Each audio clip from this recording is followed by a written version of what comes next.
ले रे बाबा, पर पहले ये तो बता दे कि हेरा फेरी 3 बनेगी कब। जिस फिल्म का नाम सुनते ही बाबूराव, राजू और श्याम याद आ जाते हैं, वही हेरा फेरी 3 आज खुद ऐसी हेरा फेरी में फंसी है कि ना शूटिंग हो पा रही है, ना रिलीज डेट तय हो पा रही है। फैंस सालों से इंतजार कर रहे हैं। खबर आती है कि परेश रावल बाहर हो गए, फिर खबर आती है कि वो वापस आ गए, लेकिन फिल्म आगे क्यों नहीं बढ़ पा रही? असली खेल क्या है? राइट्स किसके पास है? और ये जीपी विजय कुमार अचानक कहां से आ गए? आज इन्हीं सवालों पर बात करेंगे हम सिनेमा टॉप के इस एपिसोड में। नमस्कार, मेरा नाम है चेष्टा नागर और आप देख रहे हैं द हिंदी टॉप।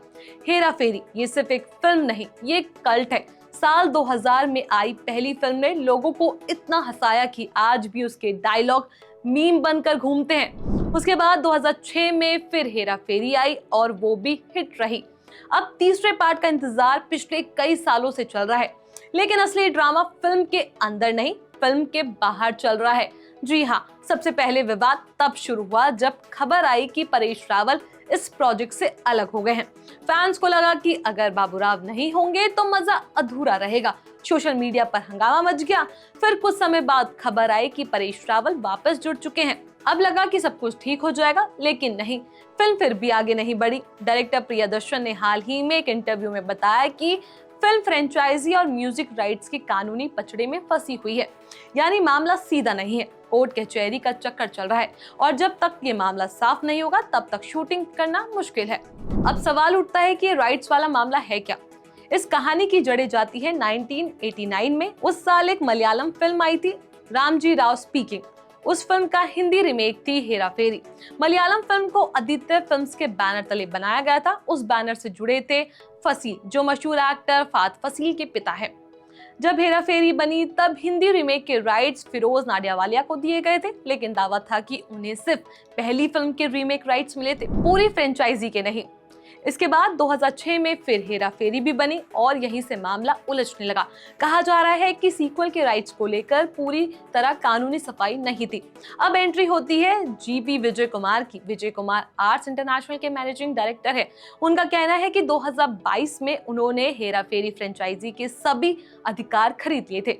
उनका दावा है कि आदित्य फिल्म्स ने लीगल तरीके से उन्हें ये राइट्स दिए, यानी उनके हिसाब से आगे बनने वाली किसी भी फिल्म पर उनका अधिकार है। लेकिन दूसरी तरफ फिरोज नाडियावालिया ने कथित तौर पर हेरा फेरी 3 के राइट्स अक्षय कुमार की कंपनी को बेच दिए थे। यानी एक ही फ्रेंचाइजी के राइट्स दो अलग अलग जगहों पर बेच दिए गए, जैसे आरोप है। अब सोचिए, अगर आपके पास किसी चीज का अधिकार ही नहीं तो आप उसे बेच कैसे सकते हैं? यही सवाल विजय कुमार उठा रहे हैं। उन्होंने इस मामले को लेकर मद्रास हाईकोर्ट का दरवाजा खटखटाया है। प्रियदर्शन का कहना है कि जब तक ये कानूनी लड़ाई खत्म नहीं होती तब तक फिल्म पर आगे बढ़ना जोखिम भरा है। कोई भी प्रोड्यूसर करोड़ों रुपए तब तक नहीं लगाएगा जब तक उसे यकीन ना हो कि फिल्म के अधिकार पूरी तरह उसके पास है। इसी बीच फैंस कंफ्यूज भी है। सोशल मीडिया पर हर कुछ महीनों में कोई नई खबर आती है, कभी कास्टिंग को लेकर, कभी डायरेक्शन को लेकर, कभी राइट्स को लेकर। परेश रावल ने पहले कहा था कि फिल्म प्रोड्यूसर और एक्टर के बीच मतभेद के कारण रुकी है, लेकिन अब प्रियदर्शन की बात सुनकर लगता है कि मामला उससे भी ज्यादा बड़ा है।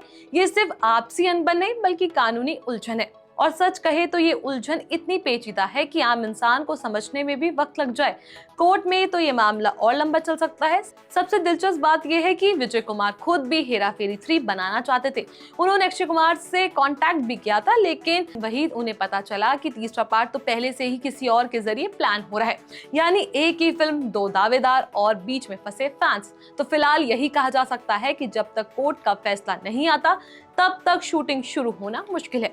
इस साल रिलीज तो दूर, शायद इस साल कैमरा भी ऑन ना हो पाए। तो क्या बाबूराव फिर से स्क्रीन पर लौट पाएंगे?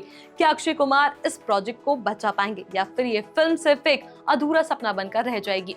इस खबर को लेकर आपका जो भी कुछ कहना है, अपनी राय हमें नीचे कमेंट सेक्शन में जरूर बताएं। ऐसी और भी वीडियोस के लिए आप हमारे चैनल द हिंदी टॉप को सब्सक्राइब कर लें। इसके अलावा आप हमें एक्स, फेसबुक और इंस्टाग्राम पर भी फॉलो कर सकते हैं।